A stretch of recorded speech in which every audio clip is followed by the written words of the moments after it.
Welcome to the third Parva of Mahabharata titled Aranyaka Parva, which deals with the stay of the Pandavas in the forest. After having lost everything that they owned, Pandavas pick up their weapons and with their wife Draupadi move towards the forest. With them also is their priest Dhaumya and a few hand-picked servants who have worked for them in Indraprastha. The citizens of Hastinapura, when they find out about what had happened to the Pandavas, fearlessly curse and censure all the elders of the Kuru dynasty. They curse Dhritarashtra and Vidura and Drona and Bhishma and Kripa and everyone and say the poor righteous Pandavas had been wronged. Many of them, in thousands, decide to follow the Pandavas into the forest. At the entrance of the Kamyakavana, the forest where they are eventually going to enter, Yudhishthira turns and talks to them and advises them to not follow them and to not live the life of suffering that they had chosen for themselves. Instead, he says, the elders whom you are cursing are actually our well-wishers and they need your help, support and protection more than we do from the evil sons of Dhritarashtra. Yudhishthira convinces them to go back. But a group of hundreds of Brahmanas do not listen and instead say, we will follow you and live with you. Yudhishthira says, I don't know how to take care of you. We used to have vast resources with which we could have taken care of you, fed you, helped your education and your rituals. But now we have nothing. I have made my brothers suffer enough, and now it would be too much to ask my brothers to not just look after food arrangements for themselves, but also for all of you while you're busy with your yajnas and rituals. The Brahmanas say, don't worry about us, we will manage. One of the more intelligent ones in that group, named Shaunaka, takes this moment and advises King Yudhishthira and all his brothers and wife about the wisdom of Sankhya Yoga. This long lecture is very reminiscent of how Bhagavad Gita is eventually going to be in the Bhishma Parva, coming from the mouths of Lord Sri Krishna himself. We get a glimpse of that now. Yudhishthira is still unconvinced that he will have resources to feed all the Brahmanas. So their priest, Dhaumya, advises him to pray to Lord Surya. Lord Surya is happy and blesses Draupadi by giving her a copper vessel with divine properties. That copper vessel will never run out of food for anybody who is the guest of the Pandavas until Draupadi has finished eating her meal. So now the food for the Brahmanas having been taken care of, hundreds of them follow the Pandavas into the forest of Kamyaka. Back in Hastinapura, a lot of things are happening. Vidura once again confronts Dhritarashtra and tells him that in listening to Duryodhana and Karna and Shakuni, Dhritarashtra, the king, has made a major blunder and he should still try to fix it and bring the sons of Pandu back. Dhritarashtra loses it this time and he says, I've been observing you, O Vidura. All that you ever do is talk on the behalf of Pandavas and only wish for their good. You've never once spoken about the great victory that we have attained over the entire world, having defeated the Pandavas and taken over their kingdom. If this is what you're going to talk about, I don't really need you, he says, and he banishes Vidura, who eventually decides the only safe place for him is to go and live in the same forest that Yudhishthira and his brothers have gone to. As he reaches the forest and has started to talk with the Pandavas, back home, Dhritarashtra starts regretting his rash behavior. He immediately sends Sanjaya, who is his charioteer, to go and fetch Vidura back with deepest apologies from the side of the king. But because of this news, Duryodhana and Shakuni, who have been rejoicing the banishment of Vidura, are now upset. And they start wondering if Vidura will eventually be able to convince Dhritarashtra to bring back the Pandavas, thereby ensuring that their victory is once again useless. Karna has had enough of this bickering. He says, stop plotting to kill the Pandavas and behave like Kshatriyas. They are weak and helpless now. Let's go and attack and kill them now.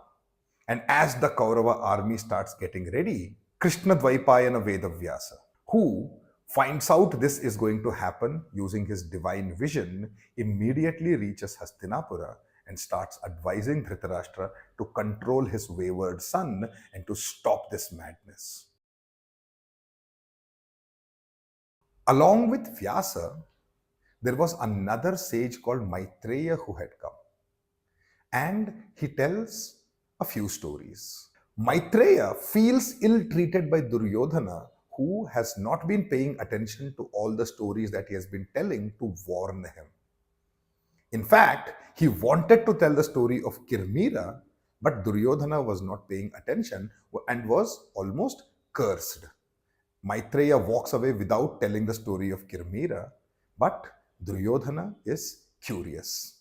Eventually, he hears the story of Kirmira from Vidura, who has just returned back from the Kamyaka forest himself. When the Pandavas first entered that forest, he confronts them and after talking to them figures out that in this group is Bhimasena, the one who killed Bakasura and Hidimba.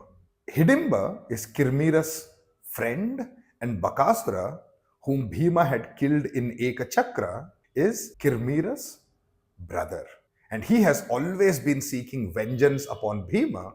And when they fight with each other, Bhima is actually happy that he got a chance to fight against someone whom he will be able to take down once again.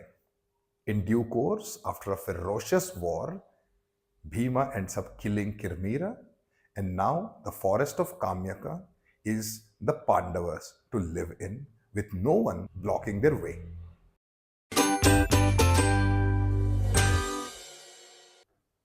Now that the Pandavas have settled in, their supporters and kings from across the world have come to take a look at them and their plight. We have the Yadavas and the Vrishnis and the Andhakas and the Chedis and the Panchalas and the Kekayas, who have all come to check, and they are all upset with what has happened to the Pandavas. But the one who's really angry about this is Sri Krishna himself. First, he scolds and censures Yudhishthira for what he has done, and then he says, it's still not too late, we can go back and reclaim what is ours. We'll collect our armies and go kill Duryodhana and punish everyone and take their kingdom along with ours back. Krishna becomes so angry that the heat emanating from him is almost enough to destroy the whole world. And then Arjuna has to pacify him. He has to remind him that the time for that destruction has not come yet. He has to remind Krishna that, remember, you are the avatar of Vishnu. And Arjuna recounts all the great things that Krishna in his previous avatars had done and how he had waited for the right time to do it. Killing Duryodhana now would spoil everything that has been planned for generations. Krishna is almost pacified, and then Draupadi turns to him and says, I have 5 children, 5 husbands, and you as my brother, and look at my plight. Neither Yudhishthira nor his son Prativindya helped me. Neither Bhima nor his son Sutasoma helped me. Neither Arjuna nor his son Shrutakirti helped me. Neither Nakula nor his son Shatanika helped me. Neither Sahadeva nor his son Shrutakarma helped me. I am one of those unfortunate souls who have not been avenged in spite of being insulted in front of all the people. And Krishna says, I promise you this. One day the heavens may fall. The Himalayas may rent asunder. The earth itself might split open and the oceans may dry. But what I have promised to you, that will come true. All the people who have made you weep, Their wives will weep on their dead bodies, whether it is Duryodhana or Shakuni or Dushasana or Karna or anybody else. They will all pay the price for having insulted you.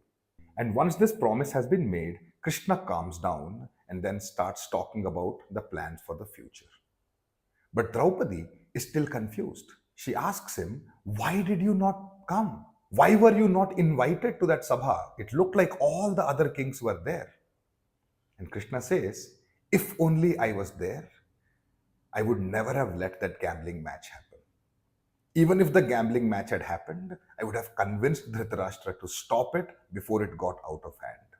And if it had gone out of hand and anybody dared to touch you, I would have killed them right there, whether it was Duryodhana or Dhritarashtra or Bhishma himself. My absence is what caused all this, and to that end, I beg your forgiveness, O Panchali." Panchali is unconvinced. She asks, "But where were you?" And Krishna says that I was being attacked by Shalva's city, Shauba. This is the flying city that he uses to attack Dwaravati. Shalva is the brother of Shishupala, whom I had just killed in front of all the kings in Rajasuya, and he was seeking revenge. Before I left Indraprastha and reached Dwaravati, Shalva had started attacking, and he had left Dwaraka in a really bad shape. So I had to go and seek revenge upon him and destroy his flying city. Until then, I could not rest because he had given an open challenge that if I was man enough, I should come and fight him. And while I was gone there, nobody communicated to me that this was happening. And because of all that, this misfortune has fallen upon you. And now, Krishna and all the kings who had come to support the Pandavas and offer solace leave. And after they are left, Yudhishthira convinces all the Brahmanas and the Vaishyas, the priests and the merchants who had come with them, to return back to their place of Hastinapura as well. They vehemently deny it, but eventually Yudhishthira convinces them and makes them leave. From the forest, they now move towards Dvaitavana. This is where a series of conversations happen about the importance of performing all the rituals by a king and how even a king in exile might be able to do it. They're now settled in Dvaitavana and having a good, peaceful time. One day, Draupadi, Yudhishthira, and Bhima have a loud argument, and there's a lot of nuance in what each person is saying. In time, Vedavyasa comes and starts talking to Yudhishthira. And he says, "A war is coming and you are not prepared. You need to start preparing for this war." How do they prepare for it? That's a story for another day. Okay, so what was that argument between Bhima and Yudhishthira and Draupadi all about? It starts with Draupadi getting really upset that the Pandavas seem to have settled into a peaceful life and starting to enjoy the little things in the world. She says, "How can you, whose wife has thus been insulted, whose kingdom has been snatched away, whose brothers are living like beggars, how can you be peaceful? Isn't it time for revenge?" And Yudhishthira says, "It is time for forgiveness." And now there's a long series of discussions in which both Yudhishthira and Panchali are telling stories. Panchali tells the story of a conversation between Prahlada and Bali Chakravarti. It's the same Prahlada who is the son of Hiranyakashipu, and Bali who was eventually humbled and deceived by Vishnu in his Vamana avatar. These two people are the two good Daityas, so to speak, and they have the same conversation. Which is more important, forgiveness or revenge? Then Yudhishthira talks about even if there is revenge to be taken, one cannot do that in anger because anger destroys everything. And then Bhima actually gets angry at this and talks about the importance of anger at the right time, strategic anger, so to speak. And this is about 80% of this parva called Kairata Parva. The point I'm trying to make is that sometimes it feels the Mahabharata was written for this purpose, to pick up topics and have nuanced conversations about the importance of anger, the importance of forgiveness, the importance of revenge, what are the times when one should do what, the importance of keeping the promise, the importance of breaking the promise. All of these are dealt in extreme detail. The entire Parva is about 100 pages. Of that, 80 pages are just these nuanced conversations. 20 pages is when the story advances. One wonders if the story itself was an afterthought, and the point of the Mahabharata was these conversations about human values and how to live a good life.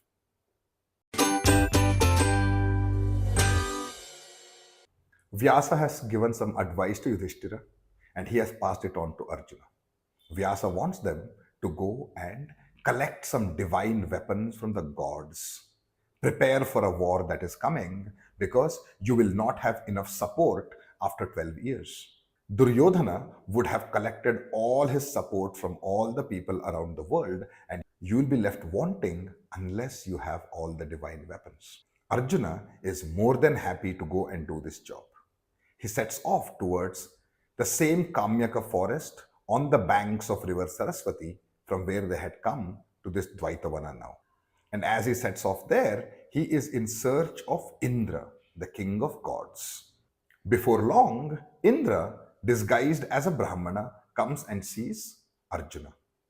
He asks him what he wants, to which Arjuna replies that I am looking for divine weapons from all the gods and Indra himself.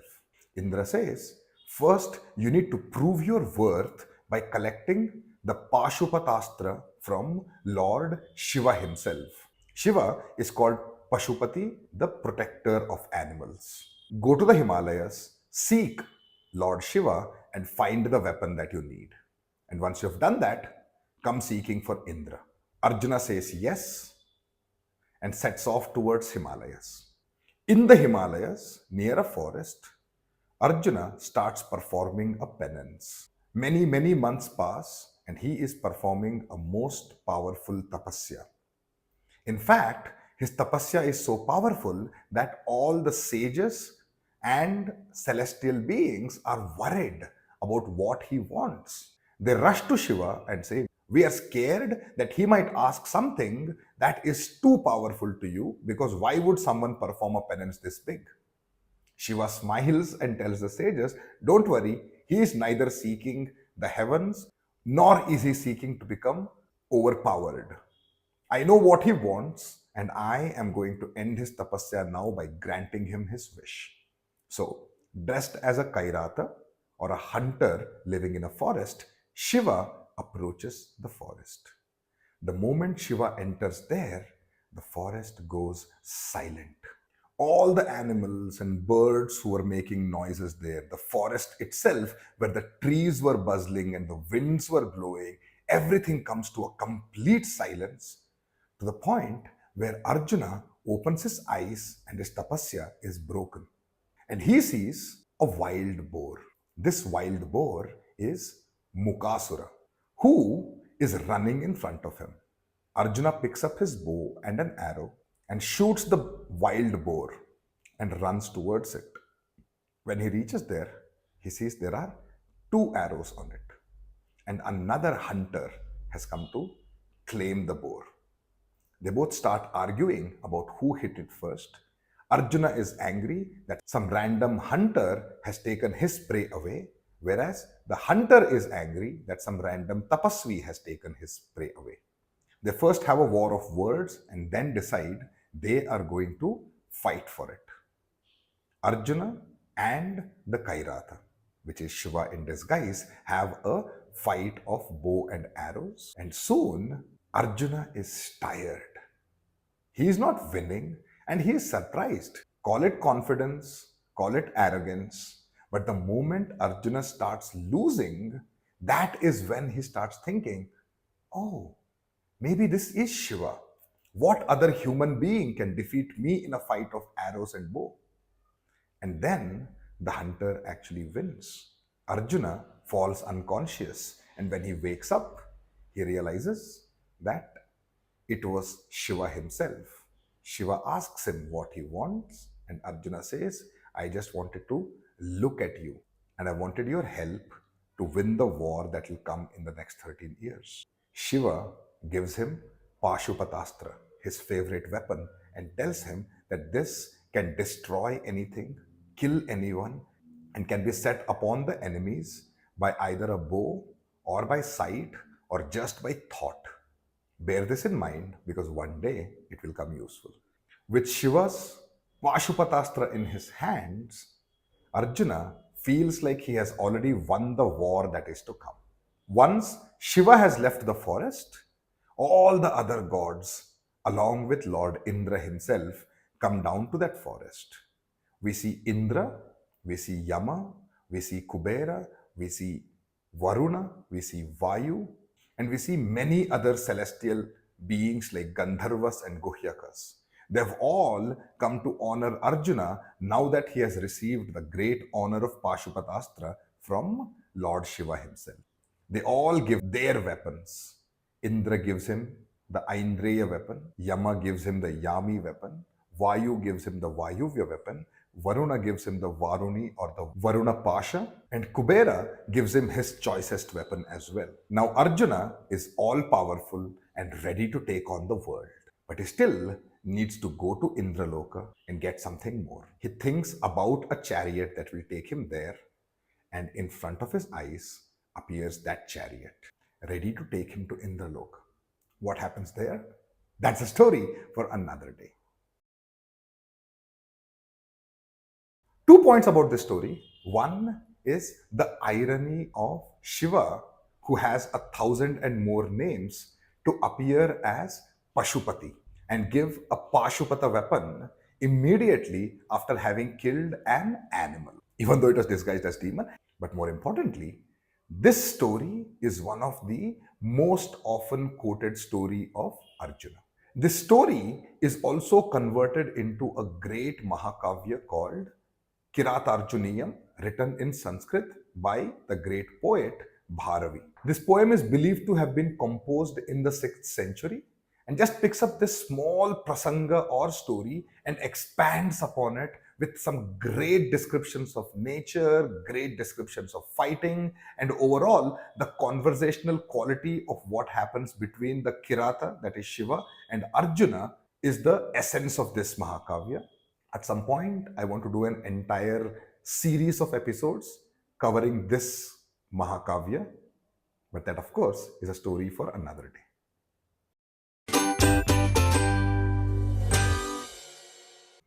The celestial chariot descends from the heavens, Indraloka or Svarga, and in it is the charioteer Matali, the personal chauffeur, so to speak, to the king of gods, Indra.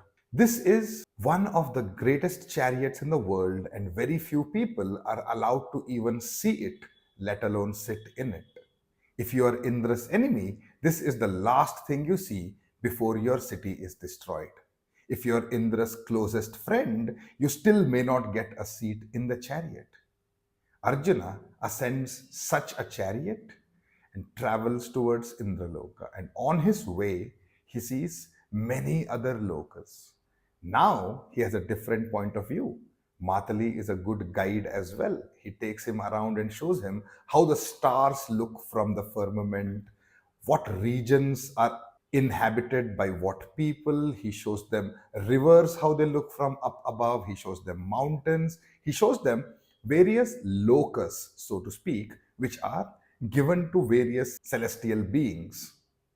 Arjuna is speechless and awestruck. This is a view that very few people see, unless they're also celestial beings or great rishis.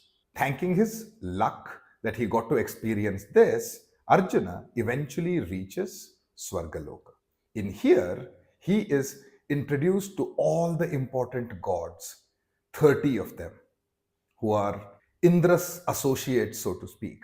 In it are many gods who have already given him very important weapons. Arjuna spends almost 5 years in this land, perfecting, learning divine weapons, their properties, how to use them, when to use them, on whom to use them, and in which situation to use them. After he has become an expert in divine weapons, Indra sends him to the Gandharva known as Chitrasena. In here, Arjuna also learns the art of dance and music. But this is not any ordinary dance or music. This is inaccessible to humans. No other human has even seen this performance, let alone learn about it.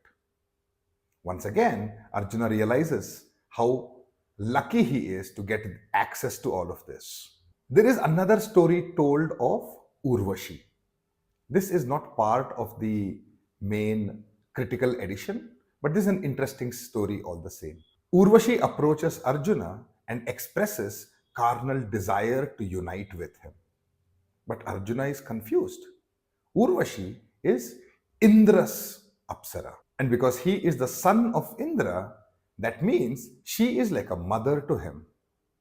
Urvashi argues that the Apsaras don't belong to anyone, and this differentiation of father and son are for humans and gods. Apsaras don't distinguish, and therefore Arjuna should consent.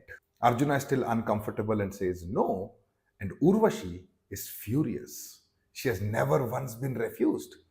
People all around the world crave for one sight of her, and this boy is rejecting her advances. So she curses him to become impotent forever. Arjuna asks for forgiveness, but says he will still not accept her offer. Taking pity upon him, the Apsara says, "You will have to still remain impotent for a year, but I will give you a choice to choose that year." In the next few years, we will see that Arjuna and all his brothers have to live in incognito, and that is when he is going to use this curse as a boon to hide himself. That's a story for another day though. That said, this story itself is not part of the critical edition and is only an extension story or a upakatha that is found in some local variants. Back to the main story now. Now that his learning of the divine weapons and music and dance is complete, Indra sets a target to him. He says there are some Nivata Kavachas, villains so to speak, who have been terrorizing the gods and are spoiling their yajnas and are hell-bent upon destroying Indraloka. All the gods have tried to defeat them but have been unable to. But now, since Arjuna has the knowledge of all the divine weapons from all the gods, it is possible that he may be able to take upon them. He does successfully defeat these Nivata Kavachas, but that story is not told here. This will now be recited in a later episode by Arjuna himself when he descends back to earth. This descent back to earth is also an interesting story that we will have to wait for a moment. A sage known as Lomasha has come to Indraloka and is surprised to see Partha there. He asks Indra, what has he done to deserve all this? And Indra explains the virtues of Partha to Lomasha. He then instructs this sage to go back to the Kamyaka forest and inform Yudhishthira and all the other brothers who might be worried about the long absence of Arjuna to not think too much about him. He says Arjuna is in good hands and he will return in good time back to you. Lomasha then goes to earth, visits the Kamyaka forest on Indra's advice and tells Yudhishthira to rest assured about Arjuna and his well-being and to live their life happily without worry. But it's been quite a few years. What is going on in the Kamyaka forest? How are the brothers and the wife living by themselves? Are they missing Arjuna? Have they made peace with this and have decided to live by themselves? That's a story for another day. Indra is Arjuna's father, but every time Arjuna is in trouble, Indra does not immediately jump to help him. Unlike Dronacharya, Indra is a different kind of mentor or teacher or guide. Where a Dronacharya would have helped him take revenge on Ekalavya or make promises that he will be the best student and he makes that promise, Indra is different. Arjuna is blessed to have a lot of different kind of mentors, and Krishna is also one of them. But it is important to know that Indra's style of mentorship is very different. He does not immediately help. When Arjuna is looking for Indra, he comes disguised as a Brahmana and advises him to go seek Pashupati first. It's only after Arjuna has proved his worth by impressing Shiva and collecting a Pashupata weapon, that is when Indra comes in and steps up to help Arjuna. But when he has tested him, he is all in to help him. He brings in his friends, makes them help him also. He takes him to heaven and provides even more guidance and training.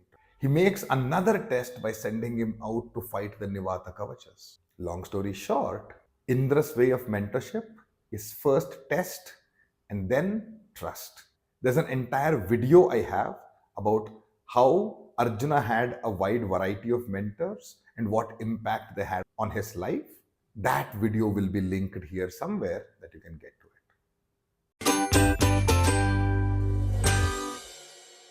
Arjuna is having the time of his life in Indraloka. But what's going on back on earth?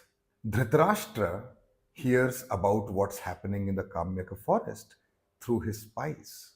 He comes to know from Lomasha about the ascent of Arjuna to heaven and how he's learning everything and acquiring divine weapons and getting ready for the battle. Dhritarashtra is scared. He once again censures Duryodhana and Karna and Shakuni and everyone and says, you went too far in humiliating them and defeating them and taking their kingdom away. It's a matter of time now when they will come back and kill all of us. In the Kamyaka forest itself, the Pandavas and the wife Draupadi are finding it increasingly difficult to live without Arjuna. You see, Arjuna was the life of the party, so to speak. He brought so much joy and camaraderie for all of them that his absence has made them live almost morose and independent lives. On one such sad day, Yudhishthira is lamenting to Bhima. His regret and his grief over what he has done has been a constant topic of discussion, but today the dam seems to have broken. Yudhishthira is weeping about what he has done. He's asking everyone's excuse. He's so apologetic that he says, I have destroyed all your lives. I have made you, who had experienced the greatness of living as kings and princes and queen, I've brought you down to the levels of beggars and vagabonds. Is there anyone else who is as unfortunate as I am? Woe is me, so to speak. And as he is completing this story, a sage named Brihadashva comes to the Kamyaka forest. He has heard what Yudhishthira has told, and he says, you are not alone in a similar misery. I know of someone who has suffered even worse fate than you have, O Yudhishthira. And if you have the time, I will tell you that story. Now, time is something that the Pandavas have in excess. So everybody sits down for a long, long story known as Nala Damayanti Upakhyana. That's a story for another day, is what I would have usually said, but I feel like I should tell this story today. So here it is, the Nala Damayanti story. Nala is a king. Damayanti is a princess. They live far away, but a song is sung about them by a swan which takes the message of Nala to Damayanti and back. And before they have ever seen each other, they have fallen in love with each other. Now, a Swayamvara is organized by Damayanti's father, in which kings from all around are invited. Damayanti is sure that when Nala comes, based on the description that she has heard from the swan, she will be able to identify him and choose him as her husband. But Damayanti's beauty is of divine nature. Even the gods want to marry her. Along with all the kings in the world and Nala, gods assemble also. Before getting into too much details of this, Damayanti spots who Nala is and decides to marry him.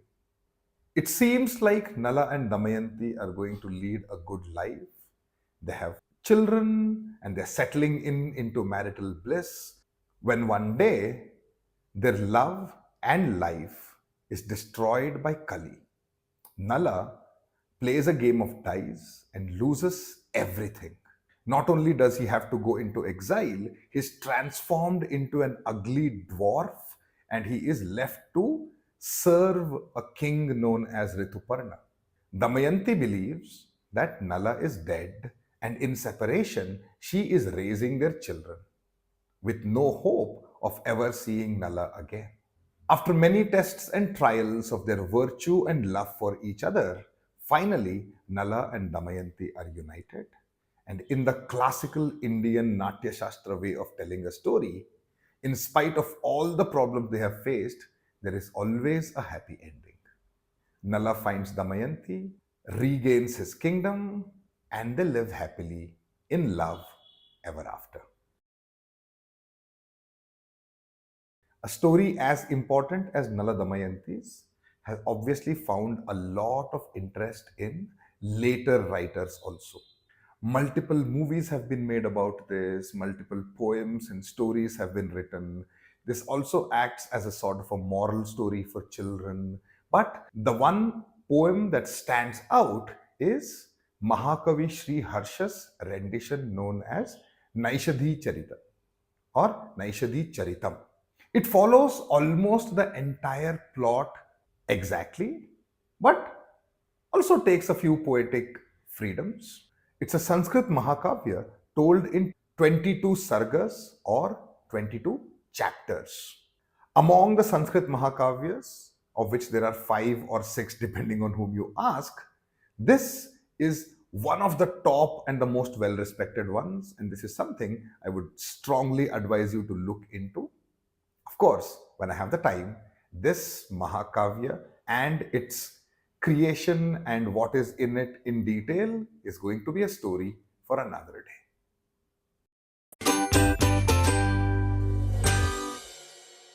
Meanwhile, on Earth, the Pandavas and Draupadi, all 5 of them are missing Arjuna desperately. They can't live in the same place and they move forest after forest until one day they meet Devarshi Narada, who happened to be in the forest they went to. One thing leads to another, and they're all talking about how to attain punya and how to use that to attain moksha. Narada says, for the kings and the rich people, this is a simple affair. They just have to perform a yagna or a sacrifice. But for the commoners, for the poor people who can't afford to perform a yagna, a situation that you find yourself in, one other way of attaining punya is Tirtha Yatra. Now, Tirtha can mean 2 things. 1, it is a holy place, or 2, it is a body of water. The Tirtha in this context means a holy pilgrimage, which typically also happens to be around a body of water like river or a pond. When asked, Narada informs that to perform a Tirtha Yatra, which is consecutively visit sacred places of pilgrimage, one has to follow a certain direction, also known as pradakshina. What the word literally means is not just about going in a circular fashion, but moving in such a way that the dakshina or the south is always in the eyesight. Therefore, one starts from the south, moves towards the west, then the north, then to east, and then comes back to south, thereby completing one full circle around the center of the earth. Now, Narada takes his own sweet time telling the stories of all the Tirtha Yatras possible, all the important holy places possible. This Parva is about 2000 shlokas long, and of that, about 1000 shlokas are the Sthala Mahima or the importance of the pilgrimage place that is being described. Along with the details of the place itself is also enumerated here the list of all the different kinds of punya that one would attain when they visit such a place. It is discussed that going to one place is equivalent to donating 1000 cows to a deserving Brahmana. Another place is equal to performing 10 Ashwamedha Yajnas. A third place will ensure that all the papa of even the ancestors are wiped out. Another one, if you go there, you will never have to perform the Pitra Karya or the Shraddha of your family members ever again, because doing it there is enough. And so on the list goes. After having detailed this list, which almost acts like a geography lesson if you think about it, Narada leaves. And Yudhishthira turns to Dhaumya and asks him to talk about the places in the south, because Narada seemed to have missed some important place. Now Dhaumya goes on a long list of pilgrimage as well, and once he is done, almost on the dot of him finishing his last name, Lomasha comes. Remember Lomasha? The one that Lord Indra had asked to go and meet the Pandavas? He comes to inform about Arjuna and how he is living happily in Svarga and is attaining great astras and preparing himself for the war that is to come, not to worry about Arjuna and all of that. Here also is finally enumerated the story of the Nivata Kavachas, the Asura demon Daitya beings that Arjuna had slain, taking the help of Indra's chariot and all the divine weapons as a test. This detailed battle between Arjuna and the villains will end with Lomasha once again reassuring the Pandavas that their brother is fine and they should not worry about him. And in this long chapter, containing references to obscure, almost forgotten places, is also a very important other story. Draupadi one day smells some flowers and is enchanted by them. These are the Saugandhika flowers. And she just expresses a soft interest in it, does not specifically request for it, but says, oh, if only I could attain those flowers. And her slightest wish is almost like a duty for Bhima to fulfill. So Bhima sets out and along the way ends up fighting Gandharvas and Rakshasas and Yakshas and finally reaches the Gandhamadana Parvata. And from there, having a conversation with Kubera, finds the Saugandhika flowers, the blue lotus. Along the way, he also meets an old monkey whose tail seems to be obstructing the path that Bhima is walking on. And Bhima is now insolent with rage and success. He has defeated so many people and he shouts at the monkey and says, "Move your tail out of the way." The monkey lifts its head up and says, "I am an old being, I can't move. Why don't you pick the tail and put it on the side?" Now Bhima could easily have walked over it, jumped over it, walked around it, but he was so insolent with his pride that he decided that he would pick up the whole monkey itself by its tail and swing and throw it away. And as he puts his hand to the tail, he realizes that he is barely able to budge the tail of that monkey. Embarrassed, he tries again and is still not able to move a single hair from the tail of that monkey. The monkey is smiling. He looks up at Bhima and says, "What happened? I thought you were a strong person. You can't even lift a tail?" And in a moment, Bhima realizes that this is no ordinary monkey. He asks it, "Who are you?" And the monkey responds, "I happen to share a father with you, Bhima. I am Hanuman, the devotee of Rama, the destroyer of Lanka's Ashoka Vatika, and an immortal monkey that roams around the world protecting people who are good and punishing those who are bad." Bhima says, "I want to see you in your original form, the form that you took when you expanded your body and jumped across the ocean." Hanuman says, "You will not be able to look at me. Your eyes cannot handle it." And Bhima says, "If that's the last thing I see and I die, that will still be worth it. Show me who you are, O Lord." And Hanuman finally shows him his full form. And Bhima is stuck with wonder. When Hanuman comes back to the normal human size, they both realize that they are, in a way, brothers because their father is the god Vayu. So they embrace each other. Bhima says, "We need your help, O Hanuman, when we fight the battle." And Hanuman promises him that I will sit on the flag of Arjuna's chariot and I will scream and I will make loud noises that will scare the people in the battle. And from that day, Arjuna's chariot has had a flag with Hanuman. Now, there's a small inconsistency here in that when Arjuna got the chariot from Varuna during the Khandava Vanadahana episode, it was already described that it had a flag with a monkey on it, and that from that day onwards, Arjuna was known as Kapidhwaja. But this story enhances that story further. Or maybe it was just a regular monkey on that flag and now Hanuman replaces that monkey. Either ways, Arjuna is not called Kapidhwaja because of this. He has been known as Kapidhwaja sooner than this. So that's the story of Tirtha Yatra Parva, the longest and the most elaborate list of places ever made presented in Mahabharata. If you watch out, once again, this same list with a few more additions to it will be presented, but that's a story for another day. Now you must remember that the Mahabharata story is told by Lomaharshana to a group of ascetics sitting around in a forest.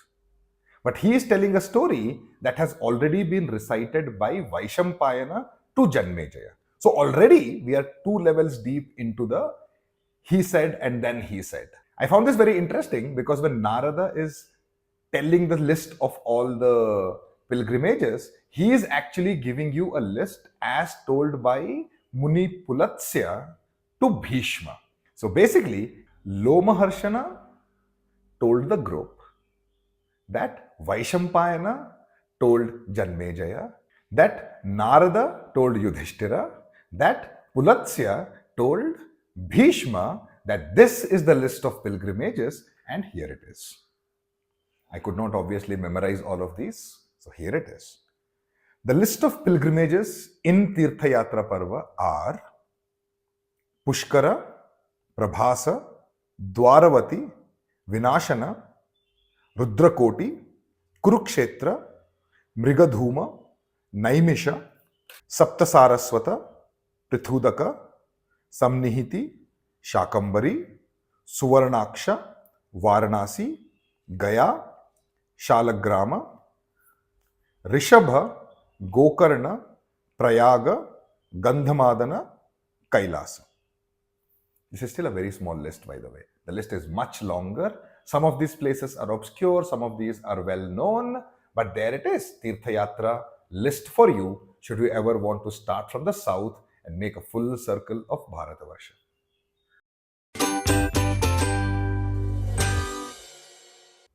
Jatasura, a dangerous asura, but disguised as a Brahmana, is part of the retinue of Brahmanas that is going with the Pandavas. Now, Jatasura distracts the other people and is successfully able to kidnap Yudhishthira, Nakula, Sahadeva and Draupadi while Bhima is not looking. As he tries to run away with them, most likely with an idea to eat them, Sahadeva somehow escapes and runs towards Bhima for help. Yudhishthira is berating him and saying, "We trusted you. I always knew you were an asura, but since you caused us no harm, I left you alone. But we have caused you no harm. Why would you want to hurt us?" And as Jatasura is laughing, he turns and finds out Bhima has arrived. And in quick time, Bhima is able to kill Jatasura, save everyone, and come back. This is the Jatasura Vadha Parva. Now, what happens next is a bit of a repetition of what has already happened. Draupadi once again smells a beautiful flower, expresses desire for it. Bhima goes to find it and along the way finds a large army of yakshas, rakshasas and gandharvas and is able to quickly kill them all and get that flower. And when he comes back, he realizes something interesting has happened. Arjuna is back.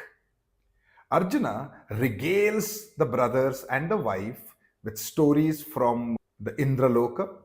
He describes all the adventures he has had and starts showing off the weapons that he has received from the various gods. The gods have clearly warned Arjuna that these are not toys, these are not regular astras, these are not just simple arrows that you can use for fun. These are to be used in a battle only and only when no other alternatives are available. But Arjuna gets carried away and starts shooting some of those divine weapons into the air. And even as the Pandava brothers are enjoying this spectacle and show off, it feels as if the whole universe may come to the end, because when no target is given to the divine astras, they turn upon the universe itself. Indra, the lord of gods, comes down to earth, stops this destruction from happening, and then summarily scolds Arjuna and all his brothers, makes them realize the responsibility that comes with having so much power and to use it carefully. The Pandavas move into Kubera's garden and live there for 4 more years happily. Now they have spent almost 10 years in the north towards the Himalayas. Slowly, they start their descent back to the southern plains. There's 2 more years to go for this exile, and then they will have to begin their incognito or Agyatavasa. But one day, Bhima is tired of sitting around and eating whatever food is available. He decides that he wants to step out for a hunt. And as he's doing that, he approaches a river, and near the river is caught by a constrictor, a snake. The snake coils around him and is ready to swallow him. There's a conversation that happens between the snake and Bhima. Yes, the snake can speak. Turns out the snake is actually a king who has been cursed to take up the most lowly form of a crawling serpent. And this serpent has caught and is ready to devour Vrikodara, that is Bhima. Back in the forest, Yudhishthira senses some bad omens and realizes Bhima is in danger. And he rushes towards the spot where he saw Bhima going, and in due time finds Bhima being devoured. Yudhishthira stops the snake and then engages in a conversation with it. Turns out this snake is Nahusha, a king who is an ancestor of Pandavas. This snake has been cursed and is on the earth to fulfill the punishment for the sins he had committed, and had been promised that one of the descendants of his own race will one day come and set it free. Yudhishthira has a long and detailed conversation with the snake about dharma and karma, about the body and the soul, about life and death, about all sorts of philosophical topics. Funnily, during all this time, Bhima is still being constricted by the snake. Somehow, the snake is now happy with the conversation. It is enlightened by the detailed, nuanced, and great answers that Yudhishthira has given, and says, the time for my ascent to heaven has finally arrived. He lets go of Bhima, thanks Yudhishthira for saving him from this plight of crawling on the earth and living the life of a disgusting snake depending upon human flesh to survive, and slowly ascends to heaven. Bhima and Yudhishthira turn and walk back into the camp that the Pandavas are resting in. What happens next? You know what it is. Who is Nahusha and why is he a snake? What sin has he committed? Well, it's one of the most interesting stories of Mahabharata. What has happened is Nahusha turned out to be one of the greatest kings of his times. So great that he was actually deserving of the throne of Indra in Indraloka itself. One day, another long story, but Indra is missing. Everybody in the three worlds convinces Nahusha to ascend the throne of Indra. He turns out to be a great king of all three worlds and is ruling with dignity and keeping the well being of all the people in his mind. But soon, power gets to his head. And one day, he decides if he is to sit on the throne of Indra, he is entitled to Indra's wife Shachi also. He also creates a palanquin being carried by the Sapta Maharshis, the seven great sages. And one day, when he is being ferried around by the greatest, most dharmic beings in the world, because the palanquin shakes a little bit, he gets angry and kicks Agastya. Agastya is so angry with this that he curses him to go and become a snake, lose all his merits, and live a disgusting life of a snake, only to be revived and sent back to heaven when a descendant of his comes and releases him from that flight. What happens next? Well, we talked about it already. Yudhishthira comes, talks to him, and then sees him off to heaven.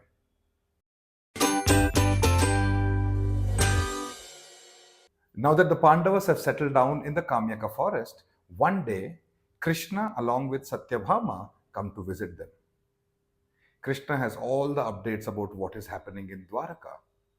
The 5 children of Draupadi and Abhimanyu have settled down in Dwaraka along with Subhadra.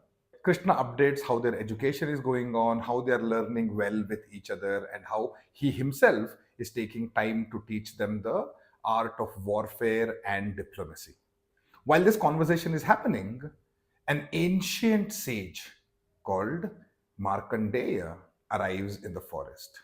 This sage is known to be the oldest human alive in that he has been through multiple yugas, which adds up to literally millions and millions of years. And this sage knows the story of everything, and he loves telling these stories to the point that when Markandeya is around, everybody just settles down for some incredible stories. So, as the conversation picks up, everybody leaves it to Markandeya that he should tell some stories. He ends up telling a lot of stories. Today, we are going to cover 2 of them in some detail and mention about 6 or 8 more. Markandeya tells the story of Vaivasvata Manu. Vaivasvata means the son of Vivasvata, which is the sun god, Surya. He is known to be a great king. One day, when he is taking a dip in the river Ganga, a small fish comes into his palms. The fish talks to King Manu and says, "I'm so small, I'm worried the big fish will eat me. Will you protect me, O king?" Taking pity upon the fish, Manu takes the fish and leaves him in a pot of water. He takes really good care of it, and after many months, the fish grows up almost the full size of the pot itself and now requests Manu that he should be put somewhere else. Manu then picks up the fish and moves him into a pond. Many a year later, when he revisits the pond, he finds out that this fish has grown incredibly big. The pond itself is 2 yojanas by 2 yojanas wide, and yet this fish seems to have filled up the entire pond. It now requests Manu to relocate him once again. In time, Manu is able to relocate the fish to Ganga. Many years later, when he is visiting Ganga again, he sees that the fish is so big that even the river Ganga is falling short for him. And somehow, Manu is now able to move the fish to the ocean, where he settles down happily. But just before saying goodbye, the fish tells Manu that start collecting the seeds of all the plants that you can think of and ensure that the 7 Saptarshis are near you. One day, a huge flood is going to come and it will destroy everything. You need to build a ship which can be tethered to the Himalayas itself. In it, you're going to place the Saptarshis, all the seeds of the plants, and sail on. And one day, when the flood has settled down, you will come back to earth and you will start rebuilding the civilization yourself. Sure enough, the flood comes, everyone dies, and Manu is able to save the seven Saptarshis along with the seeds of plants that he wanted. He is able to tie down the ship to the peak of Himalayas, and from that point onwards, that peak is known as Naubandhana, or a place where a Nau, which is a ship, is Bandhana, which is tied. Once the flood settles down and Manu comes back, he starts anew the world of humans once more. And therefore, from that day onwards, all the descendants of Manu are known as Manushya or Manuja or Manava. And with that, Markandeya ends the story of the fish and the great floods.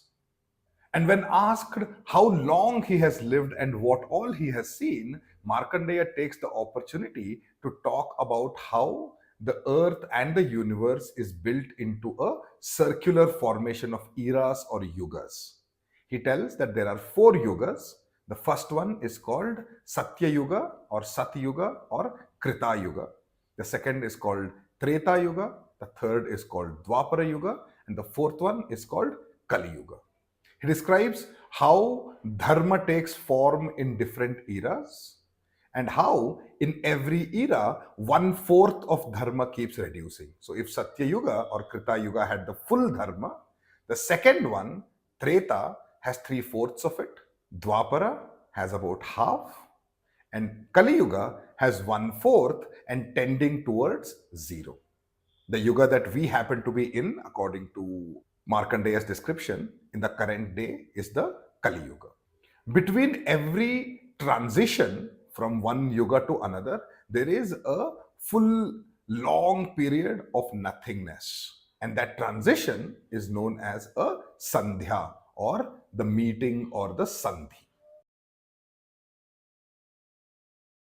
Well, the Pandavas have a lot of time at their hands, and Markandeya tells even more stories. He tells the stories of, he describes in detail the wide variety of fires that are there. There are about 1,000 different names for fires itself. He then tells the story of Indradyumna and then Vamadeva and Dhundhumara and Kaushika and Angiras.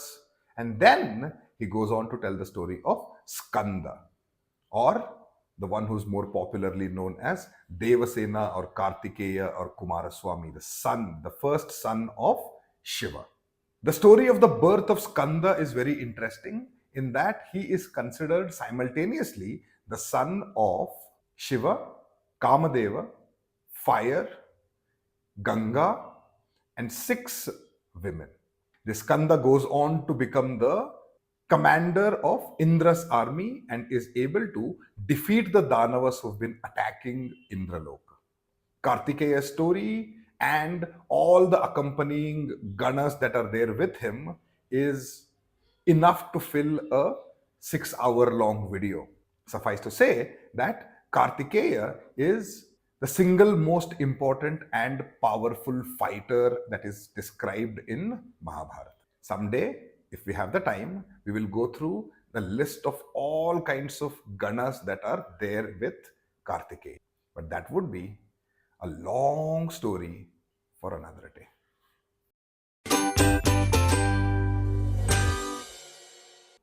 In the Dvaitavana one day, Krishna and his wife Satyabhama come to visit the Pandavas.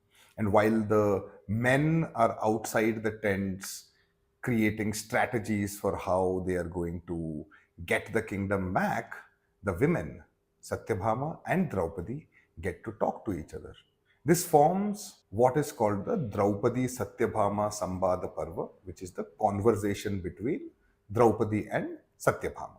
This takes a very interesting route when Satyabhama asks Draupadi how, when she is unable to handle just one husband in the form of Krishna, how does Draupadi handle 5 husbands? What magic does she use to control all these people?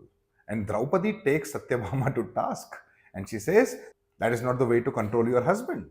The moment you think a husband is someone to be controlled, you might fall into the trap of someone who will wish ill of your husband and give you mantras or medicine which will cause harm to the husband. Instead, learn what the husbands like and behave in a manner that you are seen as a good wife. Now, some of the contents of this is somewhat inappropriate in current days, so I'm not going to get into the details. Draupadi shares some tips and tricks, so to speak, on how to manage a husband. I encourage you to go read the text for yourself and make a decision what you think about it. After this conversation, Krishna and Satyabhama just return back to Dwaravati. And that's the end of this parva.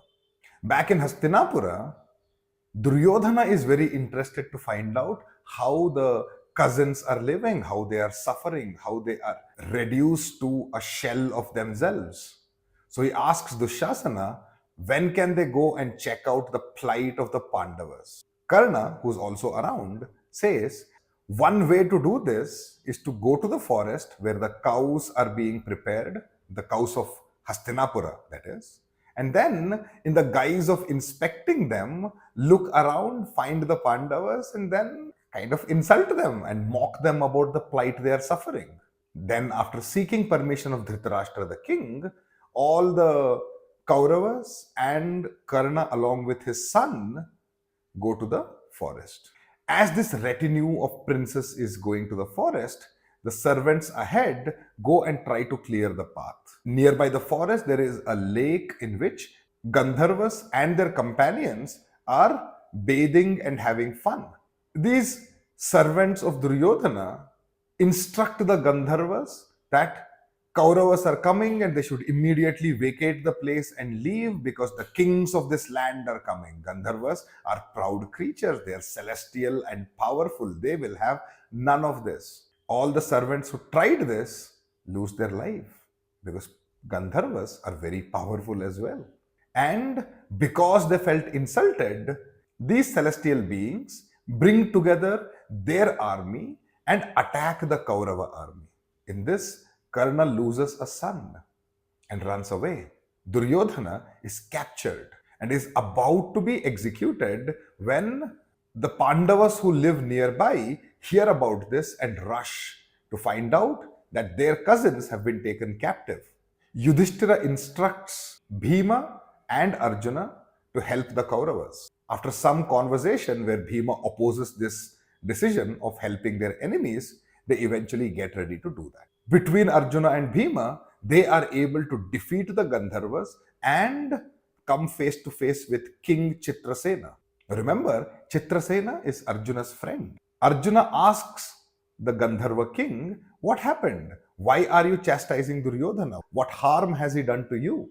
To which Chitrasena tells him the story of how his servants insulted all the Gandharvas and expected them to vacate the lake. Now, Chitrasena and Arjuna sit together, talk to each other, and Arjuna is able to convince Chitrasena to let go of Duryodhana. Duryodhana survives and returns back to Hastinapura. But he feels so insulted that he was helped by his enemies that he says, I am going to go on a fast and die.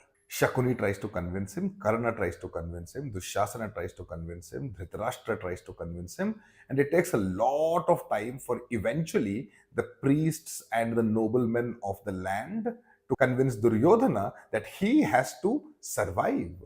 He has to live. The insult can be washed away by a yagna, which is what he performs. We'll talk about a very interesting parva here. It literally contains only 16 shlokas and when printed takes less than a page. This is called the Mriga Swapna Bhaya Parva. In this, in the dreams of Yudhishthira, the king of the deers of the forest of Dvaitavana comes and requests him, can you please go from here? You're hunting too many deer to eat and to sacrifice, and our population is dwindling And if you continue to stay here for your entire exile, we are all going to die and our race is going to be exterminated. Please go elsewhere. Yudhishthira wakes up and tells all his brothers and the priests with him that they are vacating the Dvaitavana and going elsewhere. And that's it. That's the smallest parva that you're going to find in Mahabharata. Karna has now become an incredibly powerful warrior, and Duryodhana is betting much of his success against the looming war upon Karna's might. One day, when Karna is sleeping, in his dream, the god Surya appears and he says, "Tomorrow, when you're praying to me in the evening, Indra, the king of gods, is going to come and try and trick you. He is going to ask you for your armor and your earrings. Do not give it to him.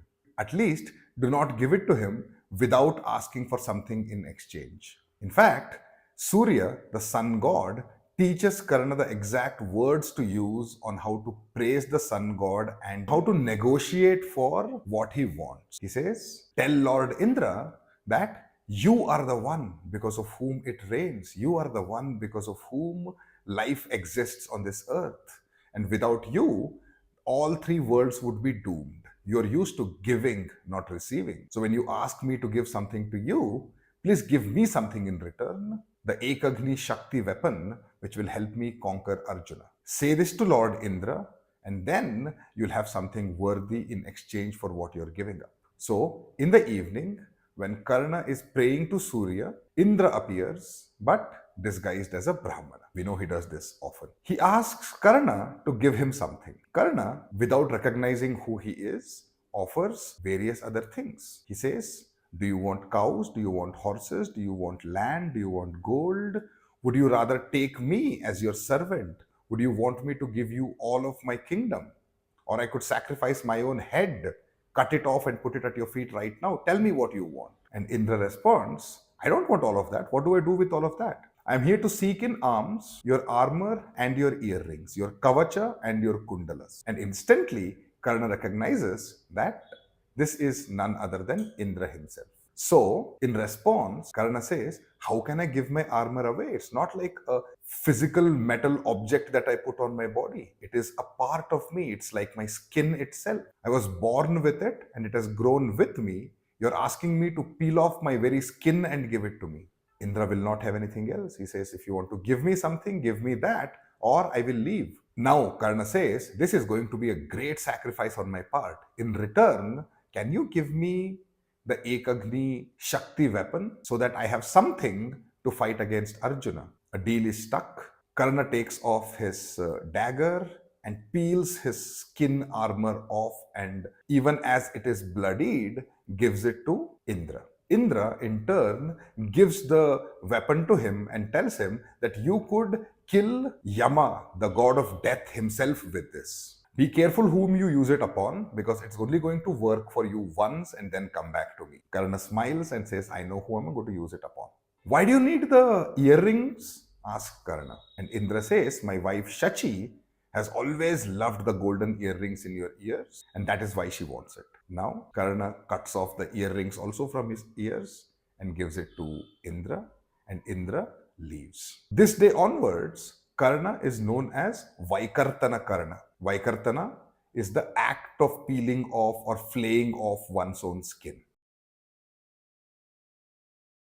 Karna's story has been told multiple times. Karnabharam, Rashmirathi, Mrityunjaya, these three stand out. This story of the stealing away or taking away of his armor and his earrings appears in different parts of the main story in all three variants. While Vyasa tells the story immediately in the Vanaparva, Karnabharam tells this story on the 15th day, just before Karna is going to a battle with Arjuna.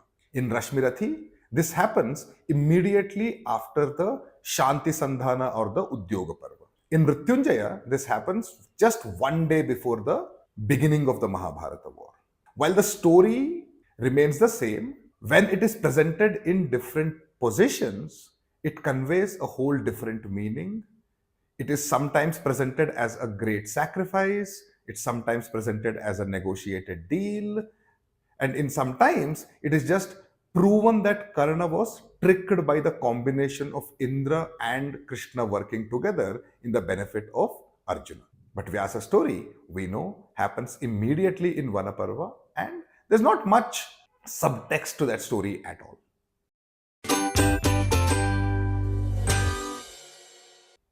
In the Kamyaka forest, now that Arjuna is back, all the five Pandava brothers are out on a hunt for deer.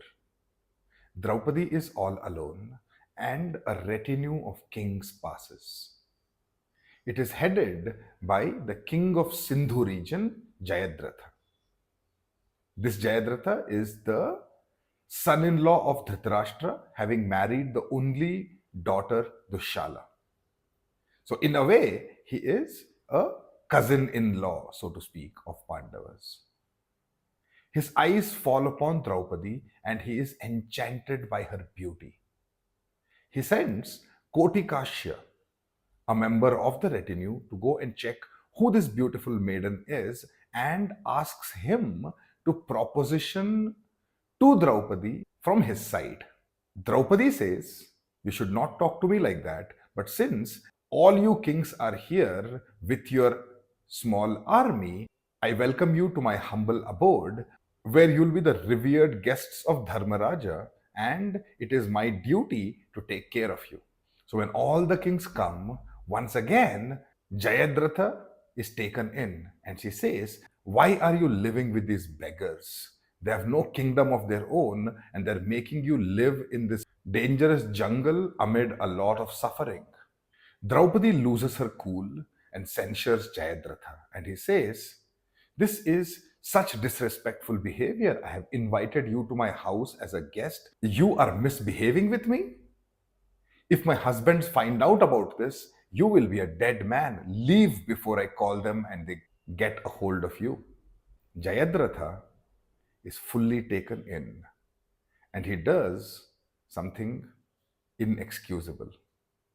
He drags Draupadi by her hair, picks her up, puts her into the chariot, and races towards the Sindhu kingdom.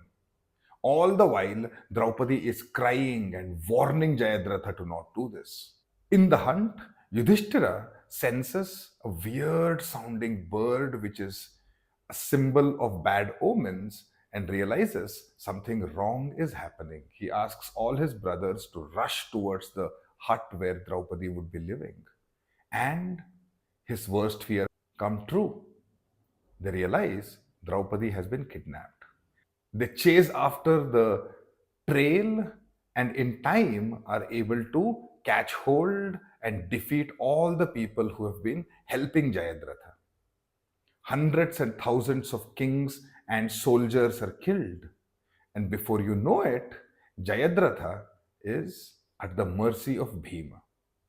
Bhima says, "This is the time to kill him." Draupadi says, "I have yet again been insulted when 5 of my husbands should have been protecting me. This man deserves to die." Arjuna says, "I have all the weapons and I can kill him." Even Nakula and Sahadeva chip in to kill Jayadratha. But Yudhishthira once again suggests them the path of peace. He says, "Remember Dushala, she's our sister. Remember Gandhari, she's our mother. Remember Dhritarashtra, he is our father. This man is the husband of Dushala, and he is like a brother to us also. We should not kill him, we should let him go." The other brothers and wife look at Yudhishthira, speechless. "You're going to forgive this?" they ask. But Yudhishthira will not have any of it. Yudhishthira tells them, "Let him go, don't kill him, but insult him so that he learns his lesson." So they shave his head off and leave 5 tufts of hair on his head. This was considered a mark of great insult. He is then paraded around on a donkey and warned never to get into enmity with the Pandavas. Yudhishthira says, "Go in peace, brother. Any anger we had on you is now fulfilled." But Jayadratha, he is not pleased, not one bit. While his life is spared, the insult that he suffered in front of his people will not let him forgive them. He performs a difficult penance and makes Lord Shiva happy. And when Shiva asks, "What boon do you want?" Jayadratha says, "I want the strength to be able to kill all the Pandavas." Shiva says, "That is not possible, but I'll give you a boon that you will be able to stop the Pandavas from advancement once when you desire." A bit of a negotiation down. The further caveat is added that this applies only to the other four Pandavas and does not apply to Arjuna, who, with Krishna's support, is almost invincible and unfightable even for the gods themselves. Taking this compromise of a boon, Jayadratha progresses. But this is an important boon because it will come into play during the war. Jayadratha is able to do something that nobody else from the Kauravas can. He is able to stop the Pandavas. Now all you have to do is distract Arjuna and Krishna somewhere, stop all the Pandavas, and maybe that's a story for another day. While all this is happening, sage Markandeya is also in the forest. Yudhishthira laments to him. He says, "My kingdom was taken away, my brothers are suffering in the forest, and my wife, she has been abducted. Is there anyone else who has suffered a worse plight than me? It looks like I am the most unfortunate king in the world." Markandeya smiles and says, "There once was a king who was much more virtuous than you. His kingdom was also taken away by deceit. His brother suffered a much worse plight in the forest, and his wife was kidnapped by a more powerful king of that time. He had far fewer allies, and yet he turned out to be the ideal king who showed both patience and strength, and in time was able to bring back his wife from the clutches of the demon. I talk about the grandson of Aja, the son of Dashratha, the king Rama himself, the Raghuvanshi, Suryavanshi Rama. And in the Mahabharata, Markandeya now recites the entire story of Ramayana. It's in detail and goes into a lot of intricacies, starting from how Dasharatha and his queens were unhappy about not having children, to the performance of the yagna and getting four children. The descriptions of the childhood of Rama are there also, and so is the description of his marriage. There's also the story of his banishment and in exile, the killing of all the demons, then the abduction of Sita, and finally him meeting Hanuman himself, and then to Sugriva. The killing of Vali is there in it. And in it is also the message that Rama sends to Ravana through Hanuman. The burning of Lanka is in it, the construction of bridge is in it, and the big fight also. And finally, handing over of Lanka to Vibhishana and coming back to Ayodhya in the Pushpaka Viman. The entire story of Uttarakanda is also in it, which includes the banishment of Sita, the birth of Lava and Kusha, and them coming back and singing the entire Ramayana in front of Rama, bringing the story full circle.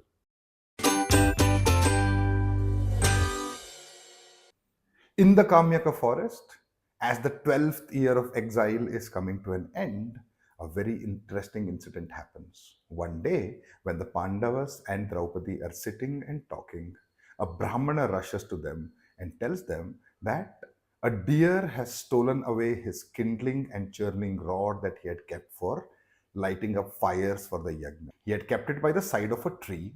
An antler came to scratch its head at the tree, and his antlers got stuck with the kindling and the churning rod, and he ran away and could not be caught. The Brahmana requests the Pandavas to follow in the footprints of the deer and catch it and please return his tools. Now the Pandavas pick up their bow and arrows and run after the deer based on the footprints and the traces it has left on the forest path. They try to shoot at it from many directions, and even Arjuna is unable to hit it, and the deer is able to escape. They sit and wonder how this happened, how the great Arjuna, of all people, could not bring down a deer in a forest. They wonder if they are papatmas now. They wonder if, having tolerated injustice in the courts of King Duryodhana, they no longer have enough virtues that they're able to do the bare minimum tasks of a Kshatriya. And as they're sitting there, after running around the forest for many an hour, Yudhishthira asks Nakula something. He says, "Brother, please climb up the tree and look and find some traces of water because we are all thirsty." Nakula, from the top of the tree, sights some cranes. And these birds give him hope that there will be water nearby. Yudhishthira now sends Nakula to go and fetch some water for everyone. In due time, Nakula finds a pond and is approaching it to drink water from it when a sound from the heaven comes and warns Nakula, "Do not drink that water. Answer my questions first, or you will die if you touch the water and drink." Nakula is too thirsty to listen to this voice. He picks up the water, and as the first drop of water touches his lips, he falls down and collapses. Back in the forest, the four brothers are waiting, and after enough time has gone, Yudhishthira asks Sahadeva to go and fetch Nakula and the water that he had gone to get. The same thing happens again. Sahadeva finds the pond, is about to drink water, and the voice, which happens to be the one of a yaksha, tells him again, "Do not drink water from it. Your brother tried to do it and he has died. His body is lying right there. Why would you drink this water?" Sahadeva, although worried for a moment, still decides to drink the water and also collapses. In due time, Yudhishthira sends Arjuna, who comes to the pond, and watching his two brothers lying dead, he picks up his bow and arrow and stands at guard. Since he sees no one and he is also thirsty, he tries to drink water, and the same voice gives the same warning. This time, Arjuna realizes that someone has actually killed his brothers, and he picks up his arrows and starts aiming it at the source of the sound. When nothing is attained from it, he puts the bow and arrow down and starts drinking the water, and he collapses too. In time, Bhima comes, and the same thing happens. And finally, the eldest brother Yudhishthira comes there, sees all four of his brothers lying dead, and as he approaches the pond and hears the same sound, he listens to it. It turns out this pond belongs to a yaksha, and he has this thing where he will ask questions, and if you give the right answers, you are found worthy of drinking water from his pond. A long series of Q&A goes on where the yaksha asks all sorts of questions, and Yudhishthira answers them with humility, courage, and intelligence. And finally, the yaksha is satisfied and he says, "I'm so happy with you that I will allow you to bring back to life any one of your brothers. Pick whom you want." Yudhishthira says, "I want Nakula to be born back." The yaksha is confused. He says, "Arjuna, your brother, is the greatest warrior of all time. Bhima, your brother, is the most powerful person in the world. Why would you pick up Nakula?" And Yudhishthira explains, "My father Pandu had two wives, Kunti and Madri.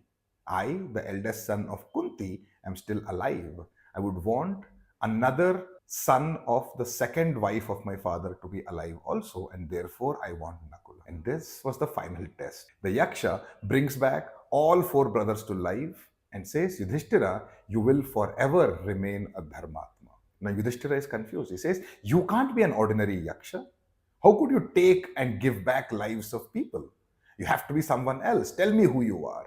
And the yaksha smiles and turns into god of death, Lord Yamadharma. And he says, "I am your father, and I was using this as a test.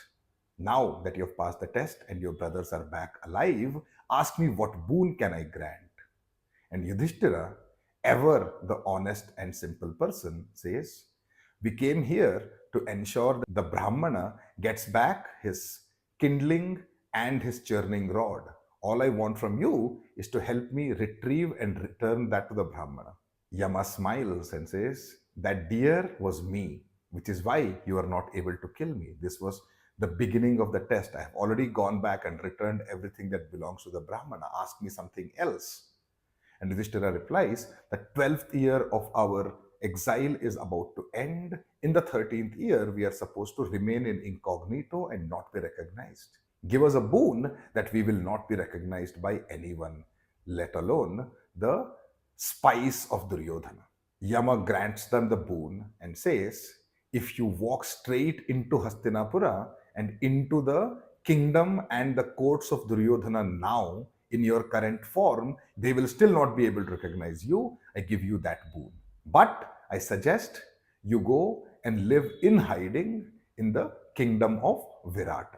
In the kingdom of Virata, you will remain safe and you will be able to build an alliance with that great kingdom, which will help you after the 13th year is over in the battlefield. The Pandavas return back to where Draupadi and all the Brahmanas, along with head priest Dhaumya, are seated, and they now give everybody the sad news that now they have to all depart and find their own way in life. The Brahmanas, after spending 12 years with the Pandavas, are now expected to return back to their own homes, including Dhaumya, because this last year, only the 5 brothers and the wife can go on. And as they separate, they start moving towards the kingdom of Virata. Thus ends the Aranyaka Parva, also known as the Vana Parva.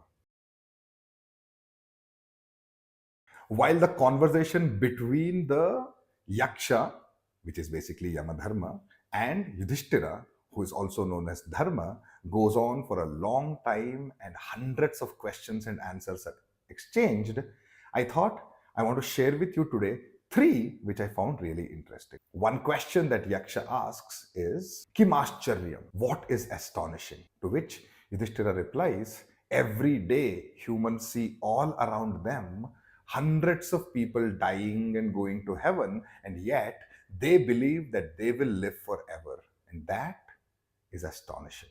The Yaksha asks, Sukhavaha Kaha, which means, who is happy? And I found the answer that Yudhishthira gave was extremely practical and applies even in today's world. Yudhishthira replies, the only person who's happy is the one who is debt-free and does not have any loan on his head. And finally, the third question is, the Yaksha asks, Kaha Panthaha, what is the way? And while this is a loaded question which can go in any direction, Yudhishthira responds to it by saying, the path is the sky. And what that means is that, like the sky, the path represents all our efforts towards gaining knowledge, and that effort, that path, like the sky, is infinite and unending. I would request you to go back to the Aranyaka Parva, which is the last chapter in Aranyaka Parva, in which there's a lot of this Q&A happening. And if you're interested, look through and read more of these.